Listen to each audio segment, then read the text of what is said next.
वा वा वा वा. नमस्कार नमस्कार मंडळी, मी सुबोध भावे आणि तुम्ही ऐकताय PNG jewellers presents big Marathi bioscope with Subodh Bhave season. दागिदा आधुनिक असो वा पारंपरिक, प्रत्येकाच्या पसंतीचा आनंदाचा जवळचा पत्ता PNG ज्वेलर्स. काय ऐकताय म्हणायची इतकी सवय लागली मला 2 सीझनपासून की आता तुम्हाला सगळ्यांना बघून ऐकताय बरोबर पाहताय ना असंही म्हटलं पाहिजे. कारण बिग मराठी बायोस्कोप आता फक्त ऐकायचा नाही तर पाहायचाही आहे. आता कसं बरं वाटतंय. म्हणजे आतापर्यंत रेडिओवरती बोलताना व्हायचं काय की मी जसा एकटाच बोलत असायचो स्वतःशी बोलल्यासारखा. पण रसिकाची दाद, ज्याला आपण कलाकार मंडळी कायम भुकेलेला असतो, ती काही मिळायची नाही. आणि आपल्याला काय हवी असते? काय हवी असते? दाद. मग ती कशी द्यायची? ओरडा की एकदा जोरात. हा ये बात. खरं तर चित्रपट बनवणं हे भयंकर गुंतागुंतीचं काम आहे. आणि या सगळ्या गुंत्याचा केंद्रबिंदू असतो तो दिग्दर्शक. कारण केवळ त्यालाच सिनेमा दिसत असतो. खरं तर अनेक वर्ष पुरुषांची यात मक्तेदारी होती. या सगळ्या क्रिएटिव्ह कोलाहलामध्ये एका अभिनेत्रीनं अगदी अलगद पाऊल ठेवलं आणि तिनं दिग्दर्शक म्हणून आपलं कौशल्य सिद्ध केलं. एकदा नव्हे, पुन्हा पुन्हा. स्वागत करूया अभिनेत्री, लेखिका आणि दिग्दर्शिका मृणाल कुलकर्णी यांचं. मृणाल सारखी चिरतरुण अभिनेत्री, दिग्दर्शिका, लेखिका आणि काय म्हणू, माझी बहीण. भावा भारी. आपला शो कसा एकदम कडक. तर रेडिओ फक्त ऐकायचं नाही मृणाल, तर पाहायचाही आहे. सगळेजण पाहताय ना, आणि तूही पाहतच असशील आता. तर कसं वाटतंय हा सगळा शो पाहताना? पुण्यात आहे त्यामुळे कसं वाटायचं उत्तर गारगार वाटतंय. गारगार वाटत. मी जेव्हा या शो मधनं किस्से सांगायचो तेव्हा प्रत्येक किस्सा मला त्या त्या काळात घेऊन जायचा आणि त्या काळचं जगणं दाखवायचा. तुमचा काळही मोठा आहे. म्हणजे आधी छोटा पडदा, मग मोठा पडदा.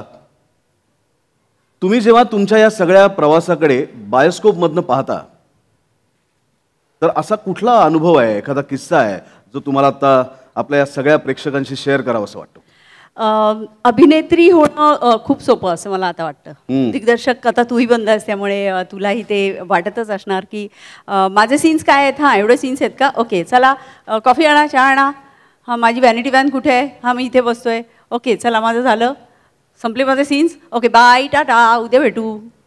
इतकं सोपं असतं असं आत्ता वाटतं. अनेक ॲक्टर्स असं म्हणत राहतात अनेक वर्ष की आम्हाला दिग्दर्शन करायचं आहे, पण फार कमी लोक तो प्रयत्न करतात. मला सारखं वाटत होतं की मी किती वर्ष दुसऱ्यांनी पाहिलेलं स्वप्न पूर्ण करणार. मी ऑलरेडी लिहित होते त्यामुळे मला जो विषय खूप मनापासून मांडायचा होता तो मी लिहिला आणि दिग्दर्शित केला. त्याची एक गंमत झाली. माझे बाबा SP कॉलेजचे प्रिन्सिपल होते. एक दिवस त्यांच्याशी गप्पा मारता मारता त्यांनी मला एक संस्कृत सुभाषित सांगितलं. कन्यावर्यते रूपम माता वित्तम पिता श्रुतम बांधवा कुलमिच्छन्ति आणि भोजनम इतरे जनहा. म्हणजे आपण सगळे फक्त जेवायला जातो. तर त्यांनी हे सुभाषित सांगितल्यावर माझ्या डोक्यात सतत चक्र सुरू होतं की खरंच लग्न संस्था, विवाह संस्था इतकी महत्त्वाची आहे, पण लग्न त्या 2 माणसांचं असतं.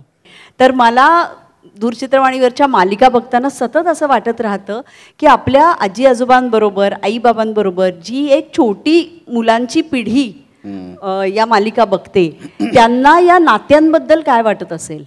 सो आय रोट अबाउट दिस. आणि प्रेम म्हणजे प्रेम म्हणजे प्रेम असं हा चित्रपट मी लिहिला. माझ्या नशिबाने तो सगळ्या कलाकारांना खूप आवडला.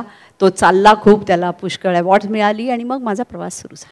सुंदर प्रवास आहे आणि तो आता सहेलारपर्यंत आलेला आहे आणि आता पुढेही अजून अनेक चित्रपट तुझ्याकडनं येणारे आम्हाला पाहायचे आहेत.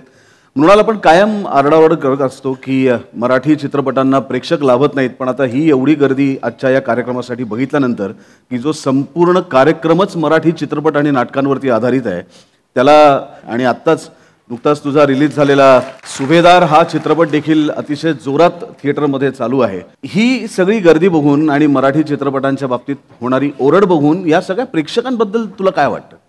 मला या प्रेक्षकांबद्दल खूप कौतुक वाटतं. आणि सुभेदारच्या आधी आलेला बाई पण भारी देवा सारखा चित्रपट असेल, वेड सारखा चित्रपट असेल, मला वाटतं लोकांना काही पिरियड नंतर काही प्रकारचे चित्रपट बघायला आवडतात. मराठी प्रेक्षक तर आता एवढा सजग झालेला आहे की त्याला मराठी सिनेमा चालला पाहिजे हे त्यांनी आता पक्क ठरवलेलं आहे. त्यामुळे लोकांना हे कळलं आहे की जर मराठी सिनेमा पहिल्या आठवड्यात बघितला तर तो मराठी सिनेमा पुढच्या आठवड्यात टिकेल आणि तो चालत राहील. त्यामुळे हे सगळं लोकांपर्यंत आता पोहोचलेलं आहे आणि सजगपणे लोक मराठी सिनेमाकडे बघतायत. ही फार छान गोष्ट आहे. आपल्याकडे असं म्हटलं जातं मृणाल की ऐतिहासिक सिनेमेच आपल्याकडे जास्त चालतात. तू स्वतः एक रमा माधव सारखा ऐतिहासिक चित्रपट त्याचं दिग्दर्शन केलंस आणि त्याच्यानंतर तुला वाचनाची आवड असल्यामुळे, साहित्याची आवड असल्यामुळे प्रेम म्हणजे प्रेम असतं किंवा सहेला रे अशा वेगळ्या प्रकारच्या किंवा जो अगदी आत्ताच्या पिढींना जाणवेल अशा प्रकारच्या सिनेमाची सुद्धा तू दिग्दर्शन त्याचं केलंस. पण आता येणारा तुझा चित्रपट पुन्हा ऐतिहासिक वाटेवरती जाणारा आहे का काय डोक्यात आहे? आपल्याकडे इतिहासावर जी जी पुस्तकं लिहिली गेली आहेत किंवा इतिहास कायमच मांडला गेला आहे तो पुरुषाच्या किंवा नायकाच्या दृष्टीतून मांडला गेला आहे. पण मला मात्र त्या काळची स्त्री कशी होती, तिचा विचार काय होता, किती स्ट्रॉंग बायका होत्या त्या काळातल्या, तर हे दाखवायला मला नक्कीच आवडेल. मृणाल, पुन्हा एकदा तू इथे आलीस, वेळात वेळ काढून आमच्याशी गप्पा मारल्यास त्याबद्दल मनपूर्वक आभार. मी स्टेजवरती आमंत्रित करतो mister Atul Razdan, chief marketing and product officer big FM, आणि mister Sushil Jadhav, zonal head Lokmanya multipurpose cooperative society. Gift partner आहेत चाकण लाकडी घाणा ऑइल, खाद्य तेल खरेदी करण्याचे आपले हक्काचे ठिकाण. आता भारतात कुठल्याही ठिकाणाहून आपण ऑर्डर देऊ शकता. www.lakdighanaoil.com या साईटवर.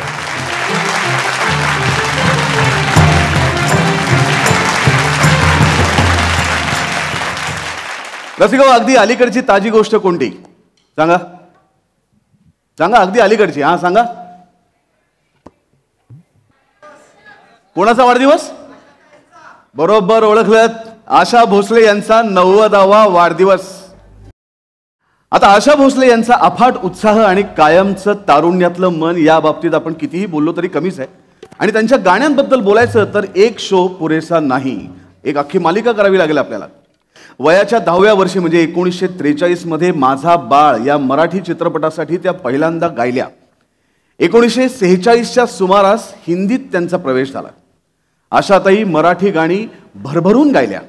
बाबूजींकडे अर्थात सुधीर फडके यांच्याकडे लागलेला त्यांचा सोज्वळ स्वर इतरत्र फार कमी ऐकायला मिळतो. येणार नाथ माझा, हृदयी प्रीत सागते, धुंदी कळ्यांनो या सुखांनो या, अशी अनेक गाणी अविस्मरणीय आहेत.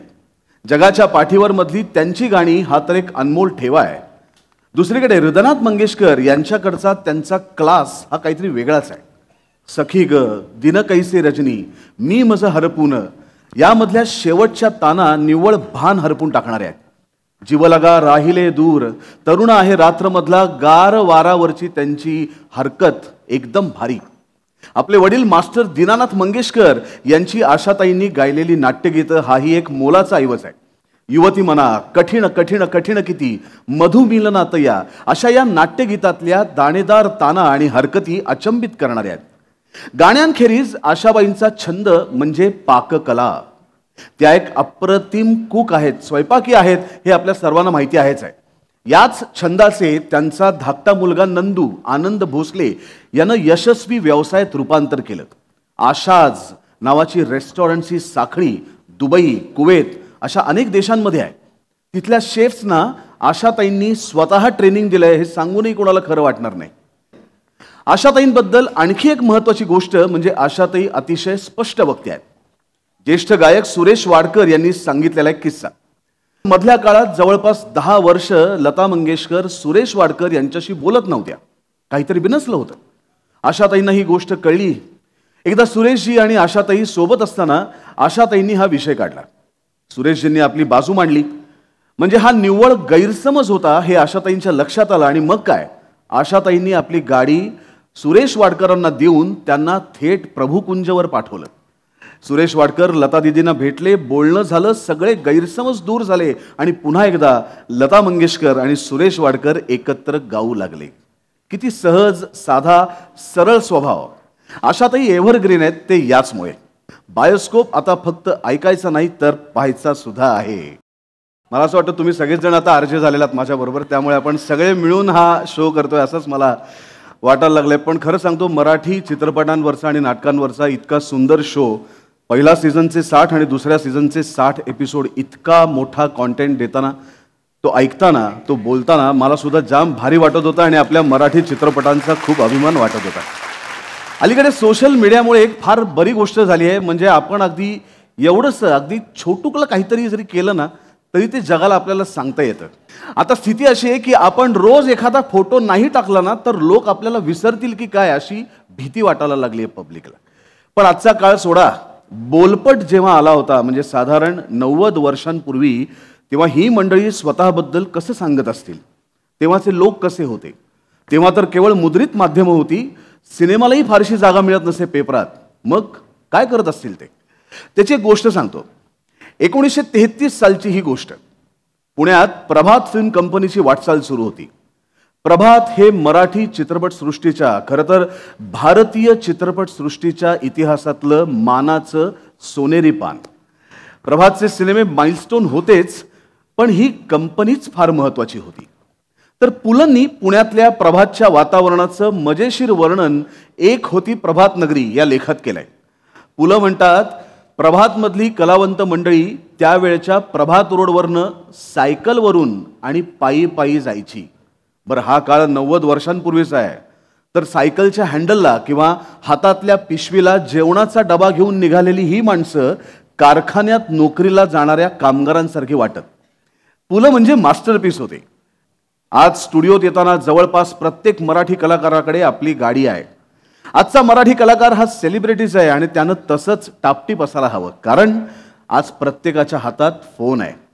कुठून कोण कधी तुमचा एखादा पचकन फोटो काढून सोशल मीडियावरती टाकेल याचा नेम नाही. मग काय आपली ट्रोलधाड बसलेलीच असते बोलायला, नाही का. पुलंनी तो काळ अत्यंत खुमासदार वर्णन केला होता. तर रसिको, आपल्या कार्यक्रमाची एक पद्धत आहे जी तुम्हाला माहिती आहे, ती म्हणजे प्रत्येक एपिसोडच्या शेवटी मी एक प्रश्न तुम्हाला विचारत असे, बरोबर. मग आता मी तुम्हाला काही प्रश्न विचारणार आहे. जो त्याचं अचूक उत्तर देईल त्याला, अर्थातच जो भाग्यवान विजेता असेल त्याला छानशी भेटवस्तू इथे मिळणार आहे. नागराजचा पहिला चित्रपट सांगता येईल का? चूक. नागराजचा पहिला चित्रपट फॅन्ड्री, बरोबर आहे. पण त्या चित्रपटाच्या आधी नागराजनी एक शॉर्ट फिल्म केली होती जी खूप गाजली होती आणि तिला अनेक पुरस्कारही मिळाले. कोणी उत्तर दिलं पटकन सांगा मला. तू मागे बघून सांगितलंस ना? उभे राहा, तुमचं नाव सांगा. जोरदार टाळ्या. अरे नाही नाही, पिस्तुल्या पाहिला होता तुम्ही? पिस्तुल्या यांनी पाहिला होता, आवडला होता? मस्त होता.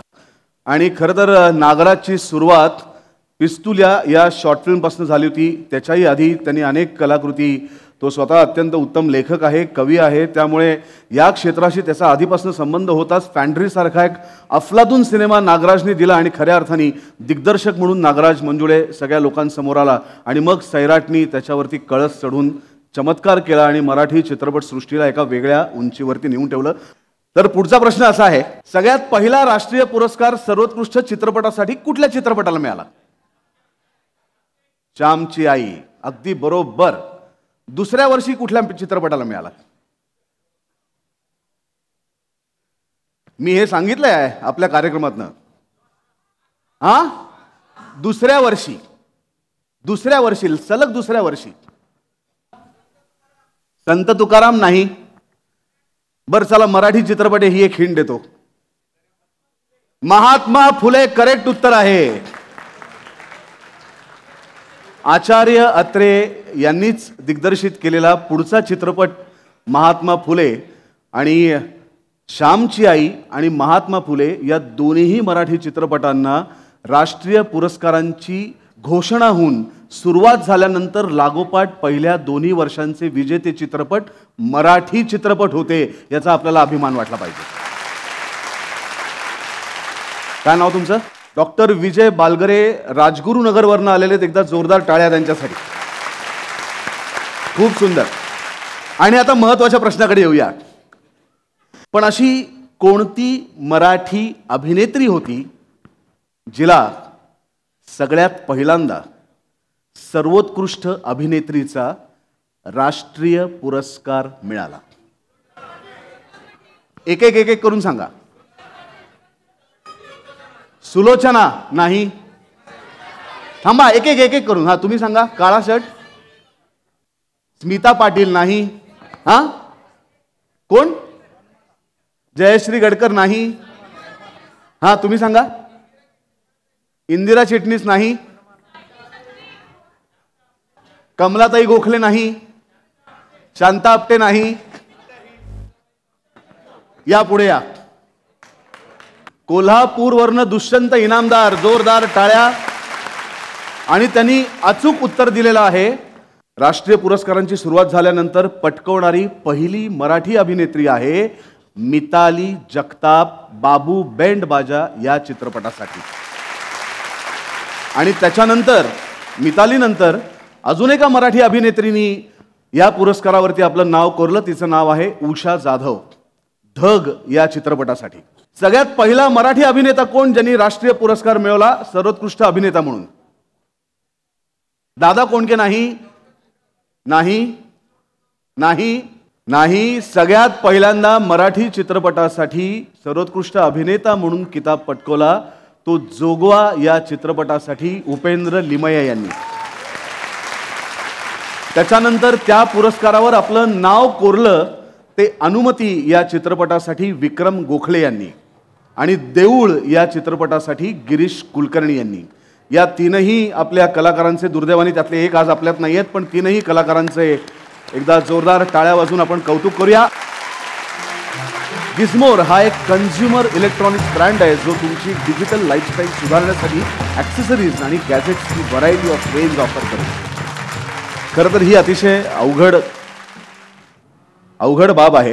हिंदी चित्रपटांच्या बाबतीतले प्रश्न विचारले असते तर कदाचित आपल्याला पटापट त्याची उत्तरं देता आली असती, पण तेच जेव्हा प्रश्न मराठी चित्रपटांच्या बाबतीत येतात तेव्हा आपल्या माहितीची नाळ खुंटते. आणि हाच मराठी चित्रपटांबद्दलचा अभिमान, मराठी चित्रपटांबद्दलचा अवेअरनेस क्रिएट करण्यासाठी लोकांना पुन्हा एकदा आपल्याच चित्रपटांची नव्याने ओळख करून देण्यासाठी सुरू झालेला हा कार्यक्रम म्हणजे big Marathi bioscope with Subodh Bhave season 1 यालाही तुम्ही उदंड प्रतिसाद दिलात. सीझन 2ला इतका प्रतिसाद दिलात की आज आम्हाला रेडिओच्या बाहेर पडून प्रत्यक्ष व्यासपीठावर, रंगमंचावर यावं लागलं तुमच्या समोर. आज कोणत्याही भाषेतल्या चित्रपटात दुहेरी भूमिका अर्थात डबल रोल हे तांत्रिकदृष्ट्या साकारणं किती सोपं झालंय. अर्थात तशी थीम हवीच म्हणा, पण तुम्हाला कल्पना आहे की डबल रोल हा सगळ्यात आधी कधी वठवला गेला, म्हणजे किती साली सांगू शकाल? मराठीतला पहिला डबल रोल.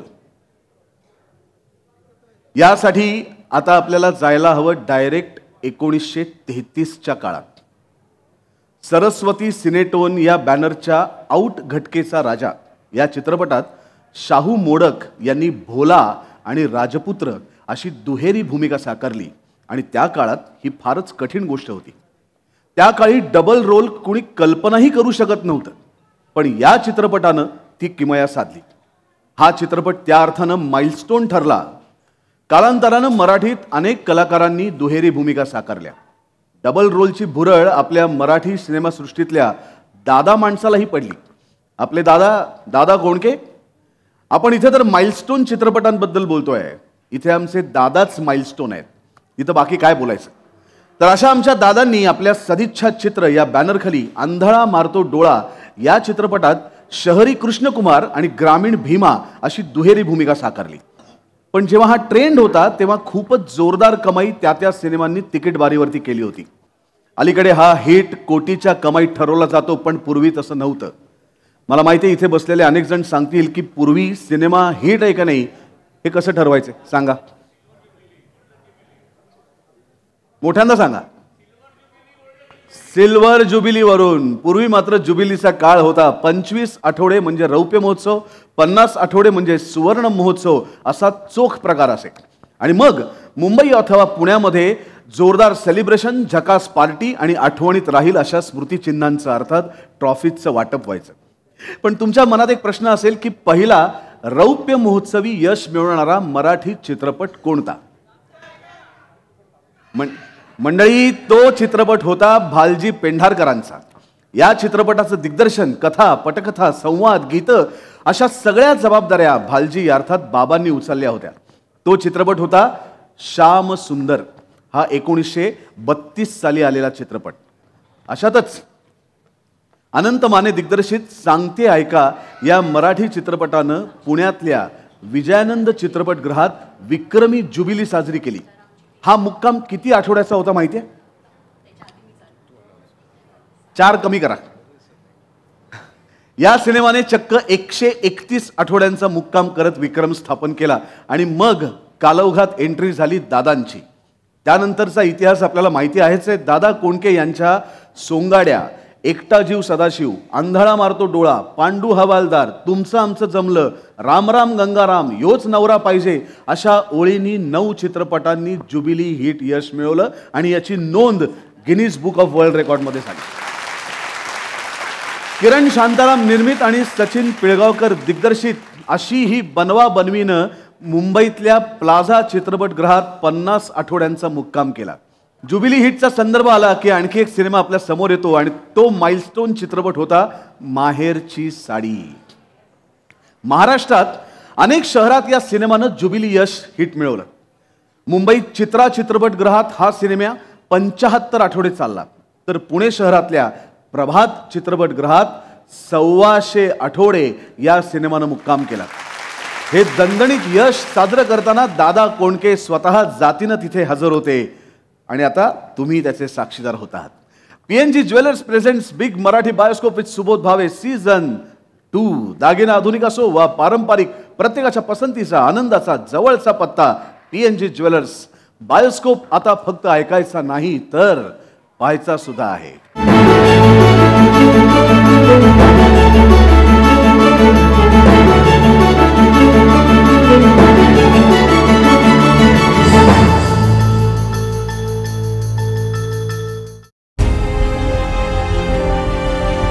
विकासाचा ध्यास म्हणजे